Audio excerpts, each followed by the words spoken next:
channel. It's been a long while. Today I'm gonna show you saan paggamit sa inyong iPhone nga maka-access mo sa ChatGPT o uban pang mga news and local updates sa inyong lugar. So sa inyo na kini, first adto mo sa inyong App Store. Search lang din nyo diha, App Store, click App Store, and then search ninyo Microsoft Start App. Type niyo na, then click search, then gawas na siya ang Microsoft Start nga app kining nasa taas pinakauna. Kung wala pa mo naka-install, kani ako naka-install naman, so i-open na lang. But kung wala pa, i-install lang, i-click lang na get nga button or and then follow the instruction lang dayon para ma-install siya. Okay, so inani na siya, get, and then download na siya, then double click lang na. Okay, but dili man ka natin ikuan, sample lang na siya. Double click lang ninyo ning natin sa side kana nag lihok-lihok, i-double click lang na pas pag click. So cancel sa nato ni ditani kay i-show raman naton sa pag-install. But ang atong tuyo is kining Microsoft Start. Pag nahuman na kag-install, mahimo na siyang from get to open. So open na to nana, so mugawas na siya. Muna siya ang imuhang makita sa front page or home page sa Microsoft Start app.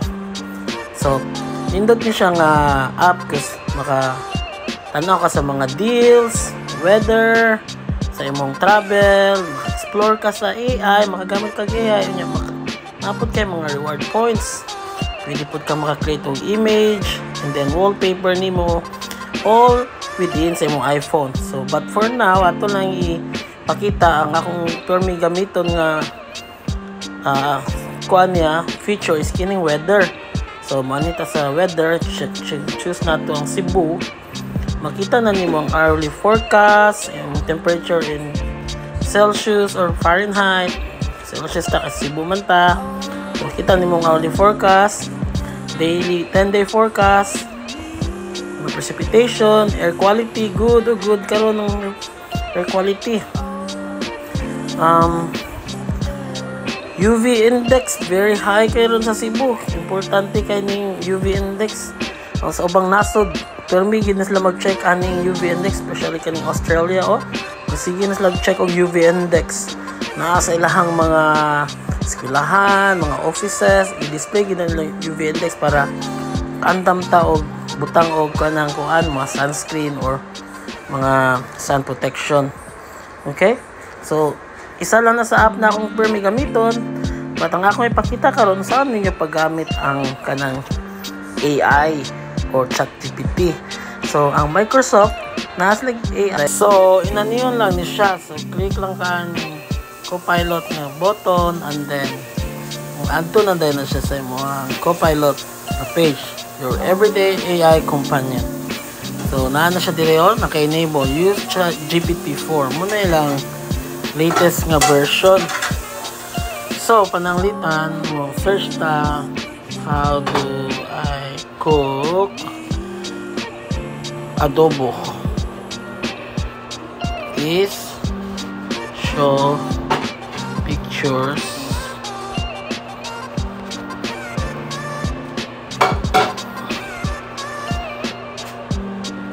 of different version kintahay.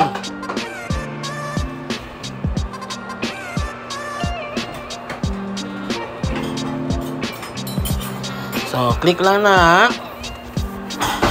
So maghuwat ta mo answer na lang AI nato.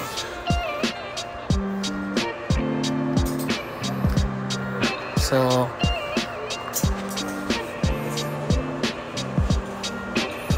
nana siya, magawas na instructions sa adobo, marinate daw, saute at simmer. Different version natay classic adobo in coconut milk, yellow adobo, pork adobo. Then nato siya mga link sa ubos. So okay kayo no na natay magamit nga kuan. So pwede po kung mingon ka og kuan lain nga instruction po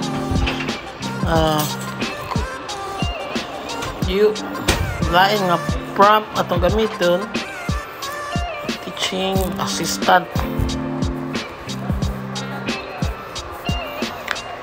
Could you make me could you create for me a lesson plan for grade 1 math.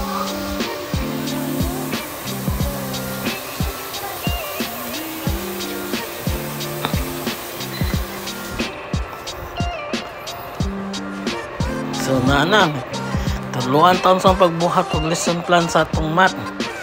So sayon ra kayo, so pwede na natin na magamit, di ba? So na siya na nagbuhat sa lesson plan para nato, correct?